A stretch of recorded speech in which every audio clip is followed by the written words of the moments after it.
Hi everyone, this is Joanne Martonic with RBSF. Thank you for joining our webinar today. We will have two presentations today followed by time for Q&A. We will first hear from Maria Dominguez. Maria is RBSF social media strategist working with our English and Spanish campaigns for consumers. She has over a decade of background experience in journalism, strategic and corporate communications, PR, and traditional and digital marketing media in Venezuela, where she's originally from. Maria. Hi, thank you, Joanne. Maria Elizabeth, aka Maria here, and I will share to you today 10 tips and ideas for success when it comes to social media. So most of these topics that I'm going to talk to you today is related to a social media strategy. So I will guide you through them as a quick review so you're able to reinforce good practices and make changes if you need to. That way you can start 2020 or your next fiscal year with a strategic mindset to get the most out of your social media strategy. So let's start with goals. I'd like to ask you these questions. Do you have social media goals per channel? Do you have social media goals overall? I think I ask that because it's important to think about this and also how do they align with your overall content or marketing strategy. So this is a quick example on how you will be able to define a goal for a social media account using the SMART framework. So you need it to be very specific. Actually, the more specific you are, the better. You also need to have a trackable metric or a number to pursue, making sure you don't go over the top because it needs to be achievable. So you need to have something achievable on the time base you set. It is also important to set milestones. For example, like setting monthly goals will help you track your performance and make changes on the goal if things are not going the way you expected. So instead of waiting until the end of the goal set period, you can be on this time-based frame, be checking everything month by month and see how are you going related to your final goal. And you also need your goal to be relevant to your strategy. So if you're working on recruitment, for example, awareness and new followers would be a good idea. And maybe if your goal is related to retention or reactivation, the goal could be related maybe to maintaining. If you have a good engagement rate, it could be to maintain or increase that engagement rate. Or if you have a lot of unfollows, you're getting users, but then they unfollow you, maybe you can work on decreasing that unfollowing rate. So after you think about your goals, it's time to think, who are you talking to? Who's your ideal user? You can have an ideal user overall or even per social media channel. So this is where things get a little deeper and a little bit trickier, but having the answers will help you a lot. So I gathered some of the first questions you need to ask yourself about your target audience when you're starting to think, who are you talking to on social media? So is your ideal user a he? Is it a she? A non-binary person? You need to think about this. And also, what's the age of that person? Will they be fishing and boating with their parents? Maybe with their school or college friends? With their sons? With their grandsons? Gender and age will determine different social media habits and consumption preferences. So these are something you need to think about when reviewing or creating your social media strategy. This is like the very basic, but there are way more layers for you to think of. For example, are you targeting a Josh, a Maria, or Maria? What about Tengwan or a Rakesh? I know these are just names, but if you hear them out loud, you might picture a different person for each. So I'm using this simple name example just to let you know that in this multicultural country, having in mind the culture and even the heritage of your ideal audience, and even developing a story for each of them, will help you have in mind what makes us all different, but most important, what unites us. And you can leverage on those points. Then, besides fishing and boating, what are these users into? Are they into another outdoor activities, another sport activities? What's your ideal user doing when it's not working? You also need to think about that because this will give you insights on the person that you want to target, and even some activities you can also talk about when it comes to fishing and boating. Are they in a rural area? Are they in a big city? Where do they go when it comes to fishing and boating? Do they go to the next pond, a local pond? Do they travel to do it? This is another good insight that could give you information about your ideal social media user. And last, we have what's their lifestyle? What are they looking for? Are they into fishing and boating because they're seeking mindfulness? They're looking for adventure, a travel destination. Maybe they want to connect with nature, or they want quality family time.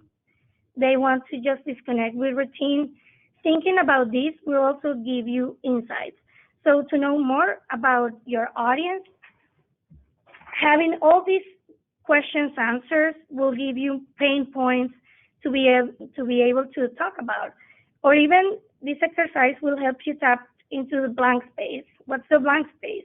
It's something that your audience might be looking for on social media, and it's not being delivered yet. But if you find what that is, you can have a powerful message and content for your audience.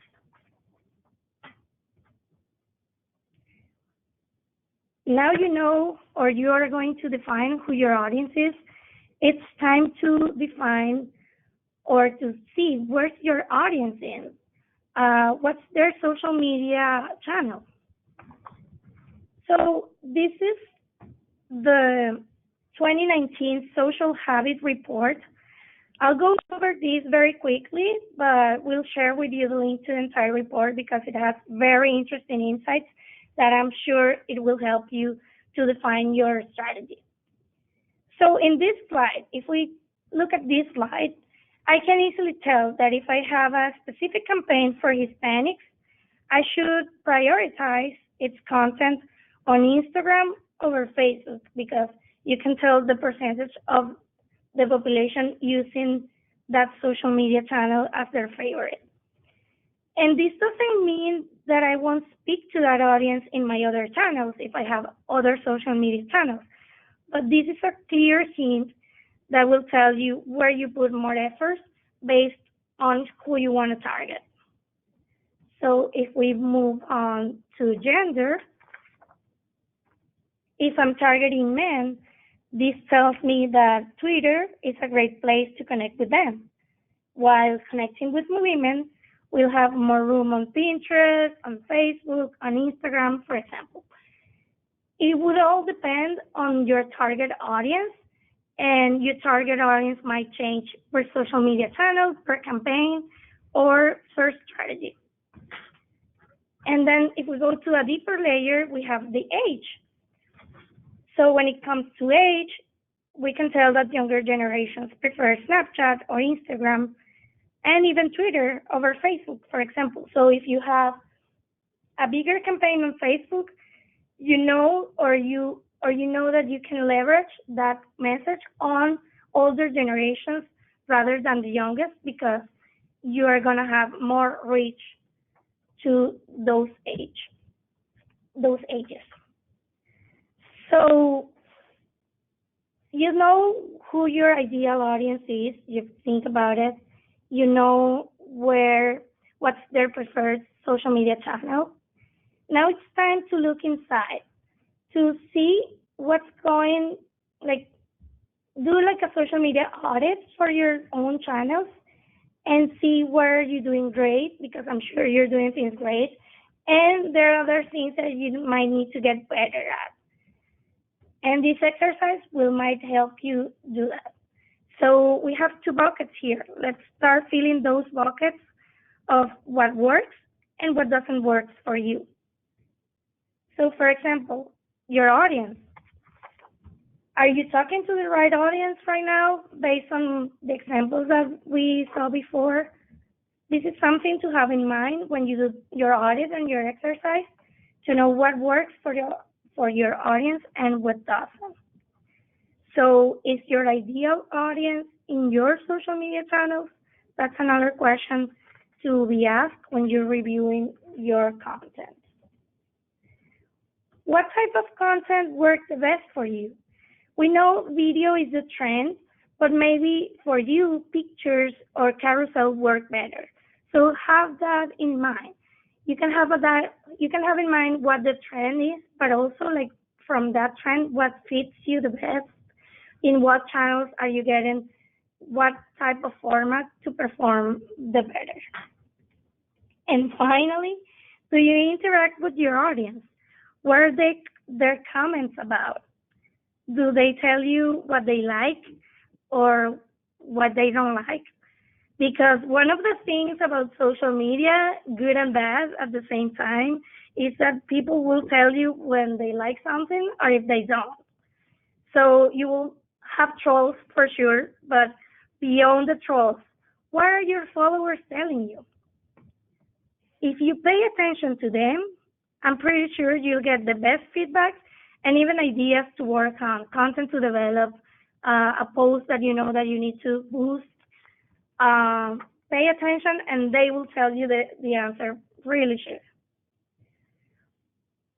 You analyze your own channels, so you can do the same with other people's channels.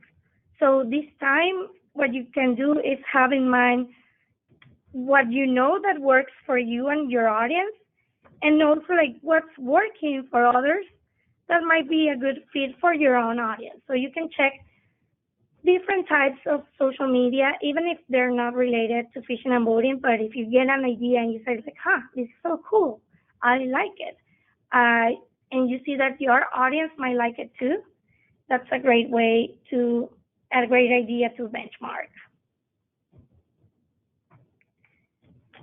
Moving on, we have the right audience, you've defined the right channel, now it's time to pick the right content. So how do we do that? You should have a content strategy, and also have in mind, like, as we said earlier, depending on the gender, the age, and many other factors, there will be a social media channel preference. And why is that? It's because each channel provides a different user core experience. So make sure you get the most out of it when planning your content strategy. So if you're working, like, probably the same content that works well on YouTube won't work well on Pinterest. Maybe it does, but it's not always the case. So it is important that you have in mind each social media channel core experience to make sure that you craft the content that it's right for it. How do you do that? Well, having a content calendar and a content mix is always helpful. There are many ways you can create your calendar, and we actually are going to share some templates along with this presentation. For example, I like creating content calendar per layers. This is an example on how you can do it. So the first layer we have, it's your own content, what you'd like to promote to help your audience based on the season. For example, like ice fishing in January of the states that would apply, or maybe learning how to fish on spring so people know how to do it before summer comes. That's like your first layer. What do you want to talk about? Do you have any promotion? Do you have any local event that it's like your own content? Then we move to the second layer, and that second layer is like what's going on in the industry. You will have related industry states events that you would like to have mapped out because that will help you create content for it and also to be part of the conversation, to retweet, to repost. So for example, Spring Aboard comes in March or maybe in June, National Fishing and Boating Week. Those are an example of those events you can be paying attention to. Then have in mind what are people usually talking about on social media, because you can leverage that conversation, but by suggesting, I don't know, a romantic fishing and boating getaway for Valentine's Day. Maybe you can create or organize a conservation cleaning event for Earth Day. There are many things that you can leverage, always having in mind what your goal is and who's your audience. So there are also a lot of funny holidays that you can take advantage of. You can create, I don't know, like a fishing challenge using peanut butter as bait for Peanut Butter Day. Or maybe Star Wars, May the 4th. That's a huge holiday for Star Wars fans. I know that some states have done things in the past, very cool things and videos related to Star Wars. That will always be a good hit on social because that's like social media entertainment content. So if that date, if that holiday relates to your audience, relates to your goals, and you can bring it to the fishing and boating side or to any other goals that you have without being too forced. If it feels natural, play with it, have fun with it, because I'm pretty sure your followers will also have fun. And then social media is about being social. So please don't use your social media channels just to talk about you, or even worse, just to sell something. Instead, interact with your community. Share a good picture or video that someone posts as a comment. You can ask them for permission, give them the credit, but people love being featured.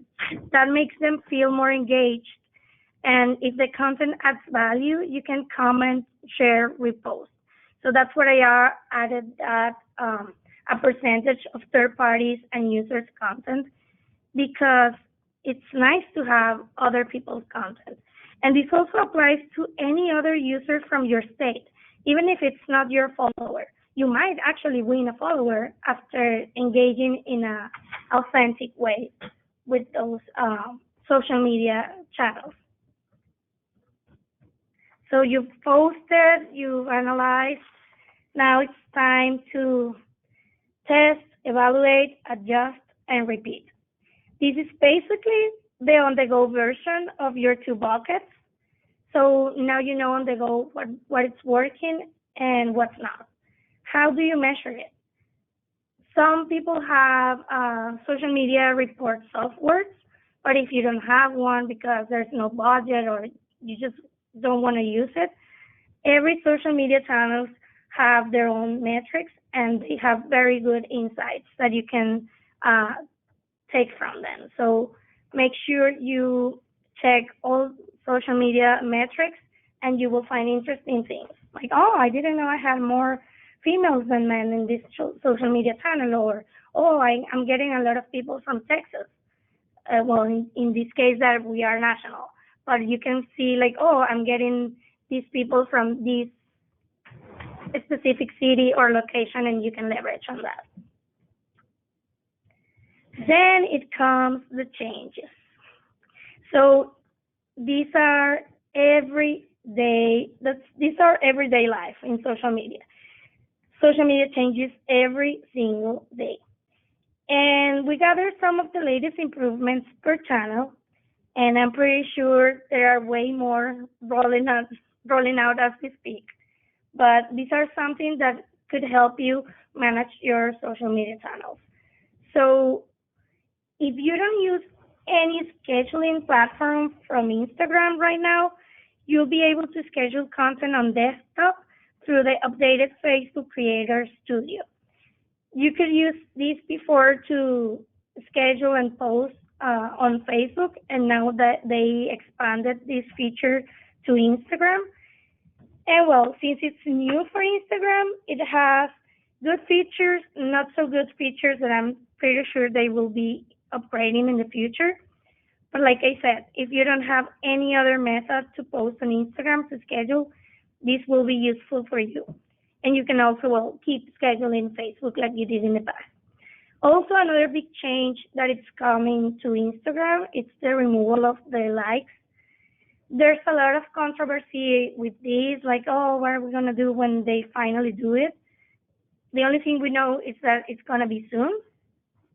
And there are people that say that this will be a game changer on content. Like, the more quality your content has, the more likes it will have, because people, what the optimistic says about this change is that people are going to start liking more content, but the content that they really like.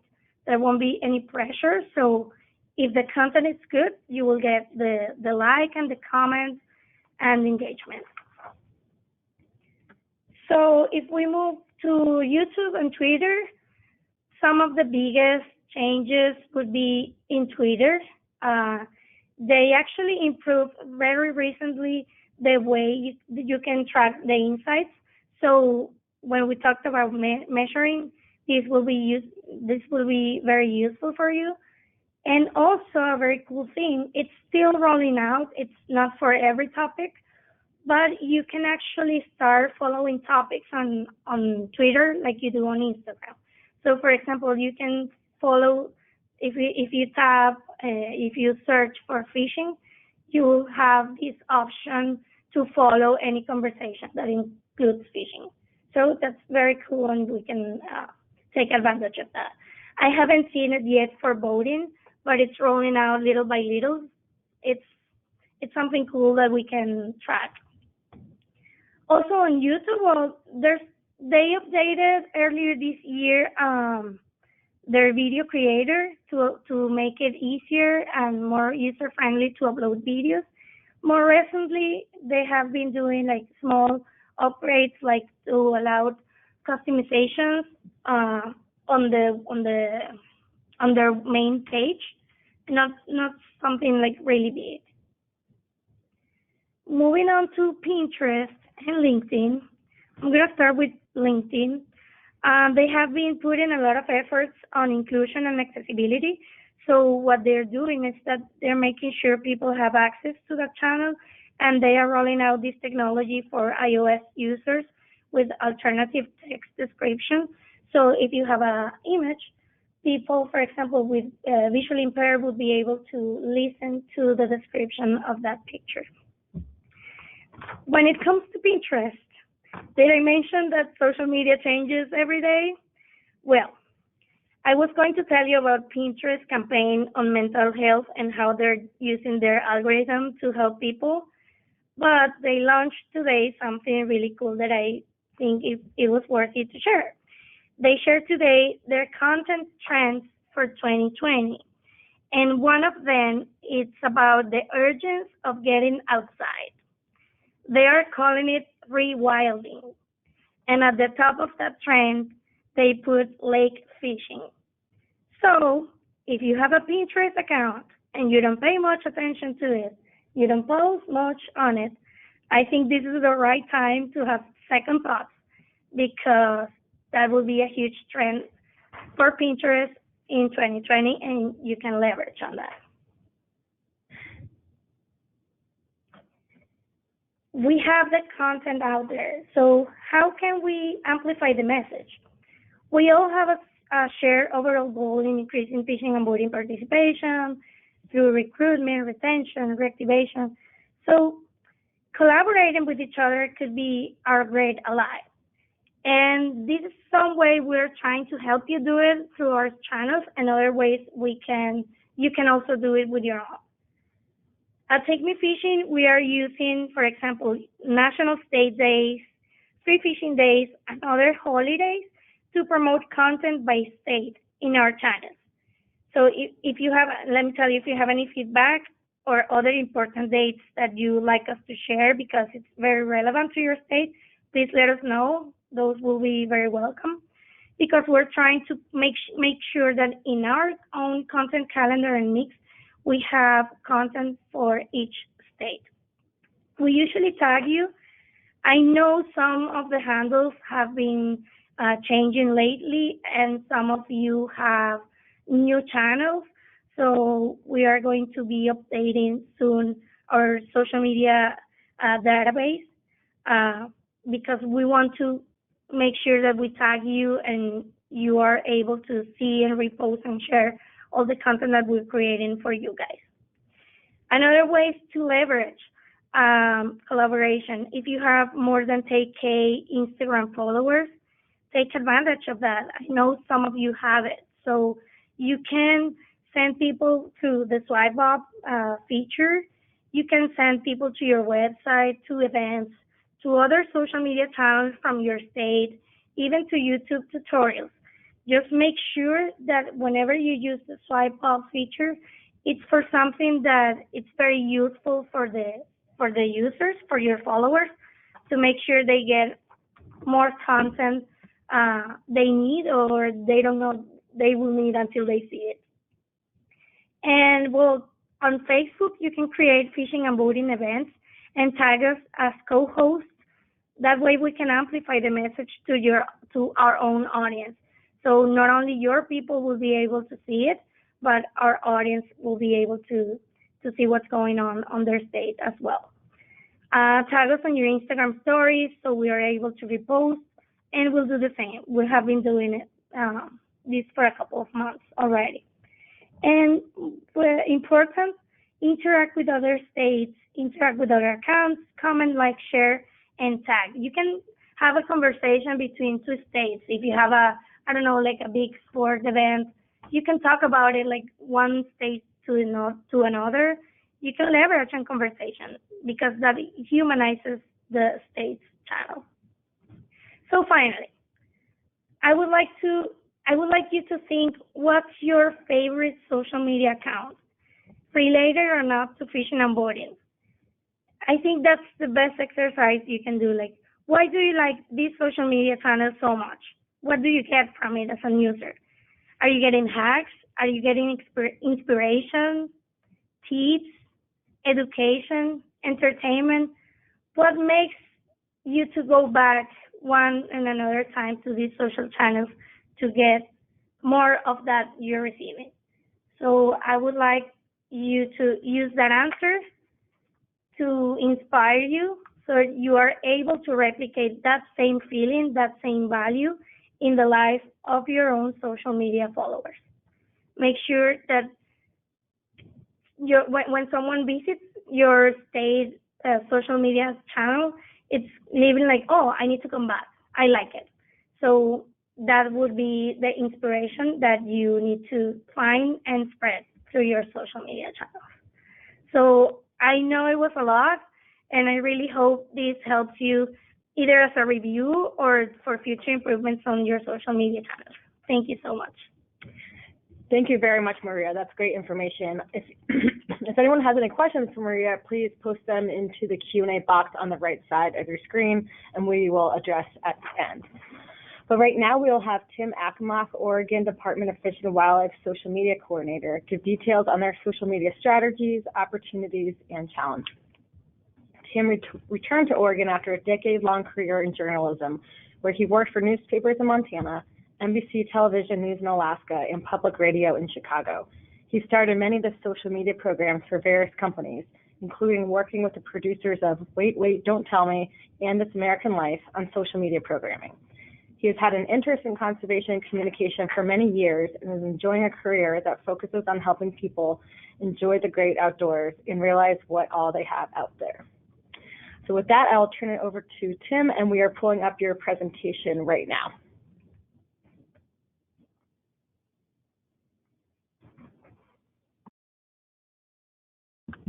Hey, Tim, are you there? Have you muted yourself? Can you hear me now? Yes. I have Great, unmuted myself. Can you hear me? Okay. All right, thanks, Joanne, and thanks, Maria. That was a fantastic presentation. Hopefully, some of my examples will play into that a little bit. So I'm going to go quickly through kind of what our social media looks like here. I'm only going to focus on the core platforms today. There's a lot to talk about in all the different platforms available, but I'm really going to focus mostly on Facebook, Instagram, and Twitter today, because there's a lot going on there, and there's a lot of changes that come up. So when I started at the agency about 4 years ago, we basically had two Facebook pages and a Twitter feed, and we can advance to the next slide now. And I looked out at the landscape and kind of got to know my audience here in Oregon, and realized that there was a lot of smaller audiences out there. We were dealing with people interested in hunting and fishing. Our ODFW conservation page was actually a wildlife viewing page, which really catered just to kind of animal profiles that we put up. So I started to break it down and look at, who we were talking to on a daily basis, and realized that our main Facebook page really was geared more towards people interested in strictly in hunting and fishing questions, to use the adage, the hook and bullet crowd. And but there's a contingent of people in the state that are very interested in non-game wildlife, and our wildlife viewing page didn't really cover all that, so we changed that to a conservation page. And over the next couple of years, we looked out and decided that we needed a different place for volunteers to land. Those folks have a definite interest in helping right now. Our biologists wanted to put calls out to them. It just didn't really fit on our hunting and fishing opportunities page, so we created a volunteer account. And then some of you may probably have experience with hunting and fishing groups on Facebook, and they're not the most friendly place for folks to land, especially newbies. They can often be a little aggressive with people, call out culture, and people sort of really just a lot of meanness and negativity there. So we wanted to create some spots for them to especially people who are graduating from hunter education or fishing education classes, to land. And so we created a couple of Facebook pages for that. These are groups actually. The volunteers, hunter education, and fishing education are all Facebook groups, which work really well. They're easy to moderate, and our staff actually that work in those the learn to hunt and the learn to fish areas can moderate them themselves. So that's kind of a look at Facebook, what we've got going there. I'll talk a little more detail about some of the content here as we move along. So if we could advance to the next slide. All right, Instagram, it's kind of my favorite playground right now. Facebook has skewed, I guess, I don't want to say it's skewed a little bit older, but it's changing. The demographics on Facebook are changing a little bit. There's not as many young folks there as there are on other platforms.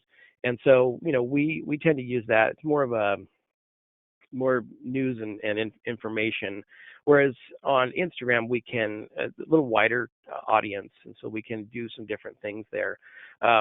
Again, we started with one Instagram account at the very beginning, but as I looked out at some of the content we were producing, I realized that it was a lot of different material to try to corral in one single feed. And so, for instance, we realized that our marine program, which does a lot of science research, that content didn't fit well in your hunting and fishing operations or your news and information. And so we created a separate account for them, and it's been great. It's a lot of underwater video because they have a ton of underwater video, and it's been a really great place for people to connect with a lot of the science and research that goes on at the agency. And then recently, we've realized that we have programs. So we have a sturgeon program where a lot of the folks involved with that are really into data visualization, data analysis, and they like to build graphs, and they kind of like to tell the story of the conservation efforts that they're working on through visual mediums. A lot of this stuff was going out in papers, and I looked around and said, this is something that could really stand to have its own Instagram feed. And so we've created several of those now. And then archery education, which is one of our newer operations that we started up in the last few years, it really made sense to reach out to a younger audience. We actually have an archery group on Facebook, which it works well to kind of contact the instructors, but really for reaching out to the younger participants in our archery education, it made more sense to go with a platform that's a little more age specific. And we can go ahead and advance to the next slide now. So Twitter, probably like most of you, it's something you use mostly for news and information. It's really, we use it a lot for connecting with professionals, groups, organizations, and for news dissemination. But we have a lot of fun there too. It's one of those platforms that I've personally been using a lot more in the last couple of years.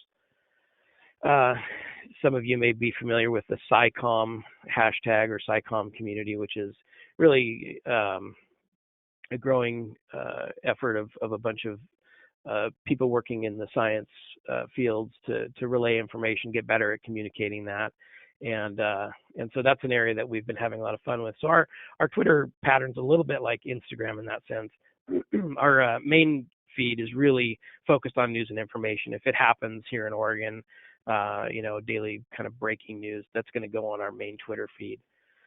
We also have a conservation Twitter, which really seeks to build information for non-game and non-consumptive use, really focusing on habitat. Marine program, that really ties in with our Instagram, usually automatically posts from there.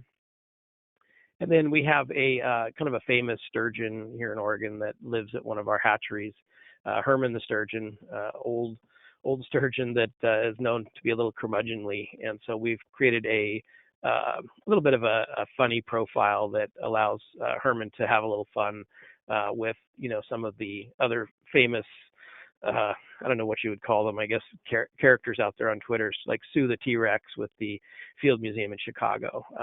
They'll banter back and forth quite a bit. So, so Twitter a little bit, again, references a lot of what we do on Instagram, kind of breaking it down by program or various, areas of interest that we want to communicate more specifically in. And yeah, we can go on to the next slide now. All right, so here's a little peek at what it looked like. That top graph there is what it looked like when I started at the agency. It was kind of a reflection of, I think, a lot of the content we were producing was, fishing and hunting related, and it skewed more male. And as I grew more familiar with the industry and with, the different big movements going on in the country, realized that women were one of the fastest growing groups participating in hunting and fishing, especially on the fishing side. And so that's something I wanted to be able to reach out to more, but I really didn't have the audience on our social media to do that. And so I spent about a year and a half, I think, really targeting women in Oregon who had an interest in fishing. We kind of went heavy on the fishing the first year, and the next half a year we focused more on hunting. But really what we did is we mirrored content that was designed to, showcase, women out there fishing, doing different types of fishing. It wasn't just, learning to trout fish with a bobber or warm water fishing. We really wanted to show women participating in all aspects, whether it was deep sea fishing, whether it was steelhead fishing or salmon or sturgeon fishing. And so we made an effort to collect a lot of media that referenced that. And then through that, we were able to actually find a lot more content that focused on diversity across the spectrum. And so we're able to really connect in with a lot of different groups out there that are bringing a lot of awareness about, creating more diversity in hunting and fishing. And so now the demographics look a little more like they do at the bottom there. It's a little old. I think we're 52-48 now for male and female on Facebook, which is our largest platform. And then the Instagram really is to show much like Maria showed, that breakdown of ages, where we do get, that's the platform we get the youngest audience, other than Snapchat. But Instagram has been a fantastic place for us to connect with a little bit younger audience. It still skews a little bit strongly to the male side. Been working with Instagram a little bit. They don't have as many tools for targeting specifically like Facebook does. And so it's been a little more challenging to get that one a little bit closer, but it's something we're working on going forward. All right, next slide. So what I really wanted to talk about today was relational social media, which to me is kind of directly in contrast with transactional social media. Basically what a lot of brands do when you're selling a product, and it's really good, fantastic for, driving sales and driving, content to the right people. But relational really has a lot more to do with, daily connections with your audience, meaningful connections, not always with the goal of selling something. We sprinkle in a lot of marketing into social media to fill out classes, hunter education classes, or to, make awareness about events, all with the purpose of obviously increasing our, our participation out there. But my goal daily is to really connect with our audience around, around things that are going on daily, or, big picture projects that, we feel like the public doesn't know enough about.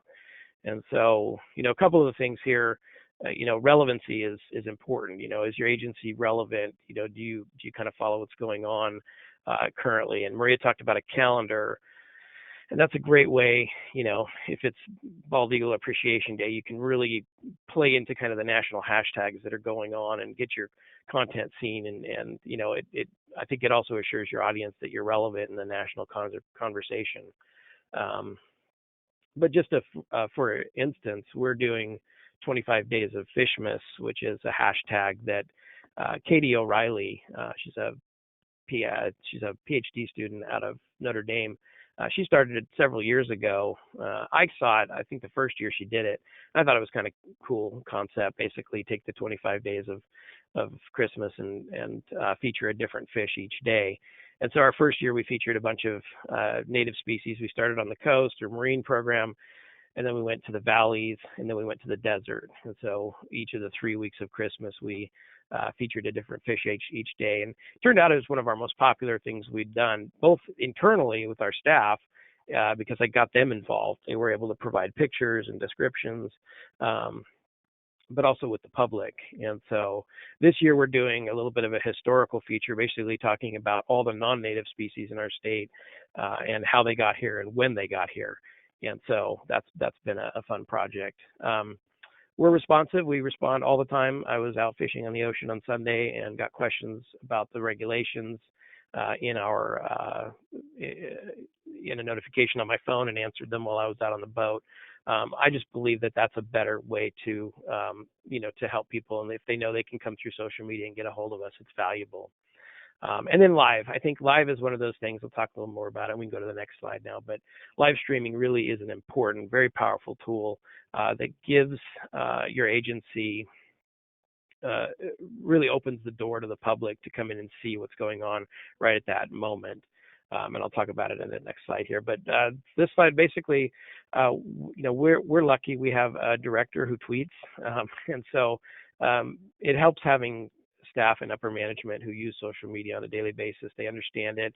They get it to the point where they can come in and ask questions about, hey, how do we drive this?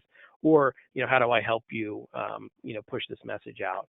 And so for our director, pushing the Recovering America's Wildlife Act has been a big thing this last year. And so he's been a big champion of that. And through his social media and through ours, we've been able to really team up and make that valuable. It's nice to kind of use your big guns at the agency. I talked a little bit about Herman the Sturgeon. That's a personality that we use. It's kind of a funny, humorous take on life at the bottom of our big rivers. But it's a personality and people connect to that. And then ambassadors are also a really fantastic way to connect in with people. Their personalities, they're not just your agency logo. So we've recruited a group of ambassadors, and I'm actually not going to talk a whole lot about that today because if you're going to be at our BFF conference this year or in February, I'm going to be doing a little presentation on that and talking about how we built that program. But ambassadors basically are people out there who support the agency. They don't work for the agency, but through social media or volunteer efforts, they're out there representing the agency in their capacity as the public or passionate anglers or hunters. So, all right, next slide.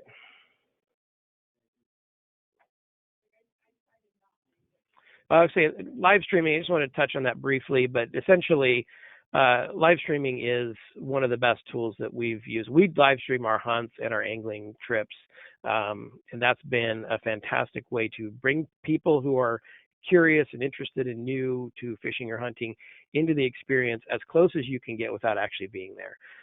So we've gone live on duck hunts and live on steelhead fishing trips, and people are right there in the moment. We can answer questions about what gear we're using, what tackle we're using, and it's been really amazing. I'd like to see more agencies doing this. I think it's just a fantastic way to connect with the public.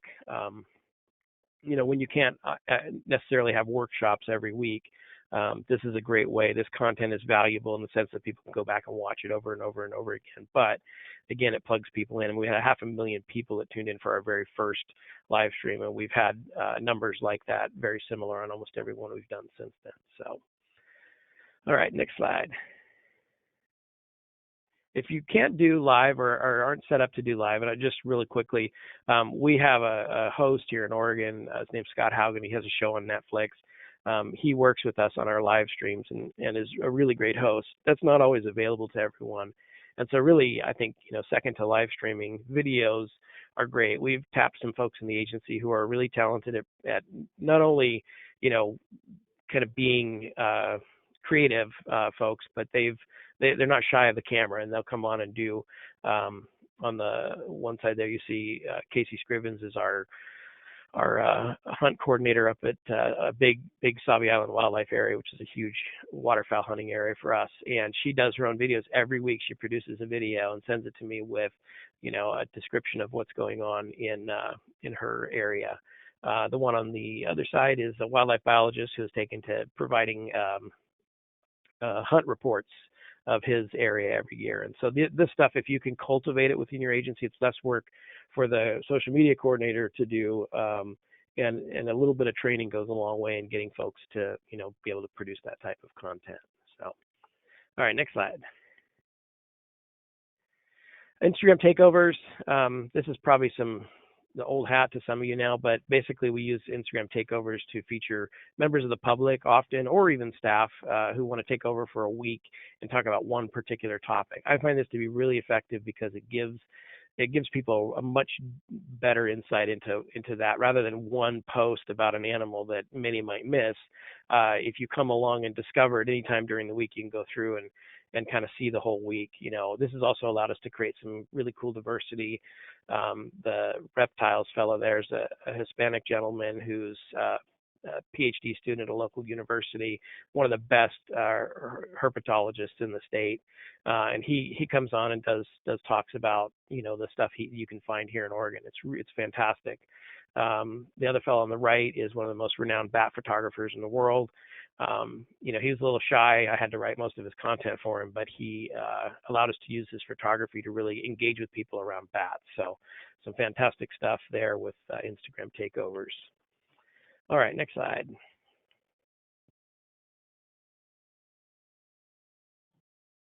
All right, social media influencers. This is a little bit back to the ambassadors, but these are folks who are already really good, well-known on social media in their local areas. They're people I've identified as having a lot of passion for what they do, and they're really interested in storytelling. And so these folks, we tend to kind of pull them in and give them access to either, hanging out with our biologists or going along on field work sessions, and they get a little deeper look at what we do as an agency, and then they communicate that out to their audience. It's not me having to use that logo to constantly talk about everything, but they see the work that's going on and they provide information to their friends and followers. So this is I think a growing valuable tool. It can be kind of difficult sometimes to find the difference between somebody who's just really passionate and somebody who's kind of wants to be sponsored by all the companies out there, Cabela's Pro or whatever, but you'll find them. And the way I do is I went through our Instagram and looked for some of our most ardent followers and just followed them back for a while to see what they posted. And eventually I found people that really fit what I was looking for in terms of recruiting some influencers. All right, next slide. All right, real quick, little change in topic. But, people, I often get asked about how do you produce social media on a budget? And for us, I don't spend a lot on advertising, but I try to use it as effectively as I can. And so one of the things we do, we pick our best performing item and we boost it constantly. So we always boost our recreation report. That's our biggest kind of piece of content that goes out weekly and something we want the public to be able to see. So it's a little more getting around Facebook's algorithms and trying to get a wider audience for that. But we also do a lot of targeting of specific areas. An example, we have a youth hunt that really, people from our largest city might travel to go there. But what the local, biologists are really wanting is they want local kids to participate in that. And so we'll target those posts specifically to those areas to try to increase participation from local kids. We tend to use our budget for important issues and not just to increase our reach. I think we're beyond the days of growing our social media audiences really big. Instead, we're really kind of now focusing on niche audiences. And so we've been targeting more into the niche audiences. Maybe we're targeting more to warm water anglers or, to a specific group of people. We also use it a lot for recruitment, so we'll have national recruitments for a biologist or maybe an agency leader. So we'll use some budget for that. And then, we'll often maybe boost some how-tos, live streams and things like that are a little better for, can stand from some promotion. So at the bottom, there's kind of an example of some of the things that we've boosted. And again, I'm not talking a lot. I'm talking $20, a post. It's not a lot of budget to put into it, but it really can help get your message out there. So anyway, that's about all I have for today. And thanks again for letting me be here and hang out with all of you today. Great. Thank you so much, Tim. That's great information. And thank you, Maria, for your presentation as well. So we'll now address any questions. We have a few that we will read out loud in just a second. But if you have any other questions, please type them into the Q&A box. We will read out loud and have Tim and Maria answer. So the first question looks like it's for Tim. It says, do you have a program recommendation for social media analysis? We have Hootsuite, but I found it difficult to use for all of our platforms to get a good overall view of our channel activity. I am additionally interested in gathering more demographic information. Yeah, I definitely, I have the same thing. I use Hootsuite. I like it a lot. It works for most of my needs. For demographic information, I actually found Sprout Social to be a better program. They had nice little profiles. In fact, the ones I showed on my screen are from when we had a Sprout Social account. So I don't have that anymore. And now I have to kind of rely on the platforms themselves to try to draw any kind of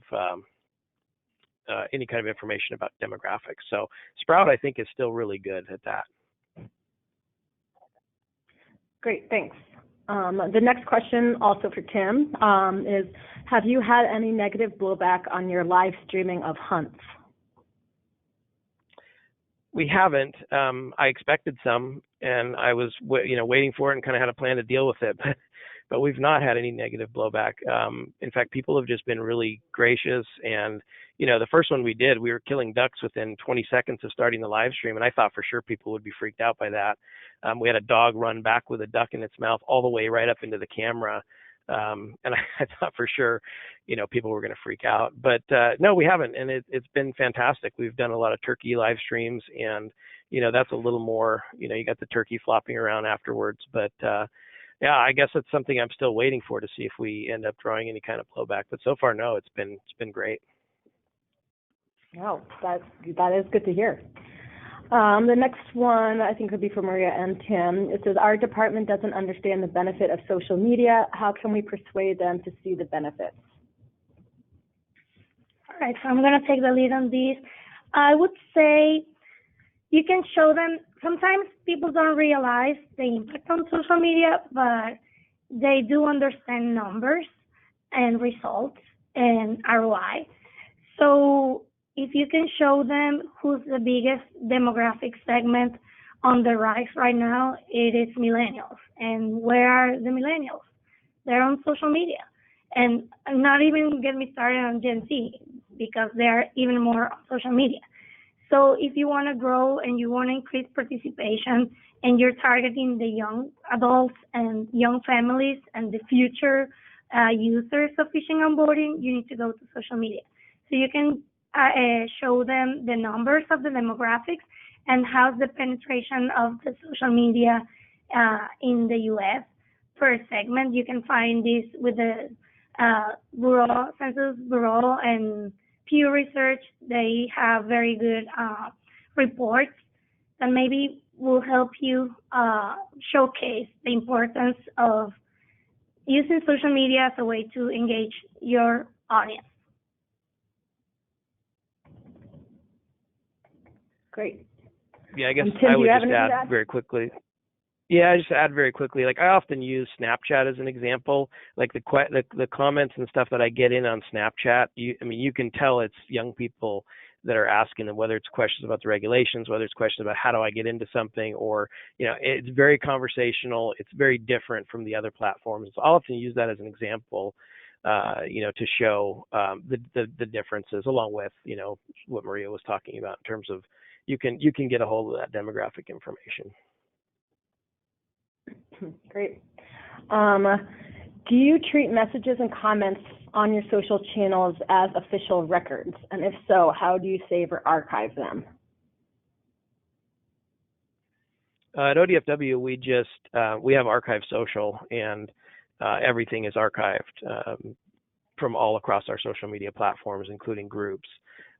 So that I rely on that as my backup. I've heard a lot of different methods. Now, there's some specific information about what actually qualifies as a record. I found out we were saving way too much stuff that didn't need to be. So if somebody just tags somebody in a comment, those don't qualify as public records. And so we were saving a lot more than had to be. But I worked with Archive Social to actually do better filtering of what comments were coming in, so that we were only saving things that actually qualified as public records. So that's kind of an important thing to know. Otherwise, you're saving way too much. Gotcha, great. Next question is, our program is a boating safety program. Getting people interested in safety is difficult, especially on social media. Do you have any tips on growing our following without having to stray from our focus? I would say humor. I think so, where we've been able to use humor, especially in more serious situations, we've had a lot of luck, actually. And so I think humor is kind of underutilized. Now it's also something that's a little bit scary to use on social media. But I've actually had a lot of folks approach me lately about, where we have some more serious topics and wanting, some ideas to include, humor in there, whether it's kind of a humorous YouTube channel that would feature videos that are all in the same vein, but, lightly reference some of the safety issues. I think some of that gets in people's heads a little better than, constantly the sort of preachy aspects of trying to get across an important or serious message. Great, thanks. Looks like we have time for maybe one more question. Let's see. This one is, what if we don't have a budget for advertising, like we aren't allowed to advertise since we are the federal government? How do you beat the algorithms? And there's a little bit of a follow-up. Hang on one second.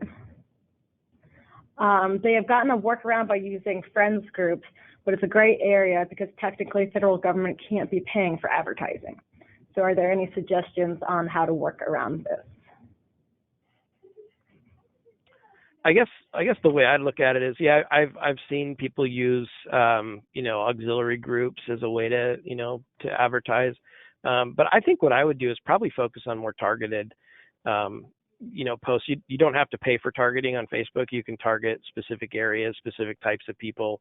And I think that might be a way to get, I don't know that you'll get around the algorithm, but from what I've heard from direct conversations with Facebook before, if you use targeting, they give you a little bit more because you're doing something authentic. You're not just trying to reach a whole bunch of people. And so I think there's some advantage to using targeted posts well. We do it a lot more these days, where we target posts. The Savi's Island thing I showed you, that video, it only goes to the city of Portland. I don't target it outside of Portland because it really doesn't impact people outside of Portland. Most of our hunters are coming from there, and so that post just gets targeted to Portland. And as I'm told, as we continue to run that, it'll help get us past the algorithm a little bit and increase our reach on those posts. I will also add to what James just said. Use the analytics to make sure, like, beating the algorithm, it's hard, but it's possible. You can use, well, very good content that will get a lot of comments, like getting comments, getting shares. It's what they used to call active engagement versus just liking. So when you have a very engaging content that makes people to share, like, oh, I need to share these with my friends, or people would comment and tag other persons, that will help you with the algorithm organically. So having good content, engagement content, that will be another way. It's the long way, but it could also help you to beat the algorithm. Great. Thank you very much, both Kim and Maria.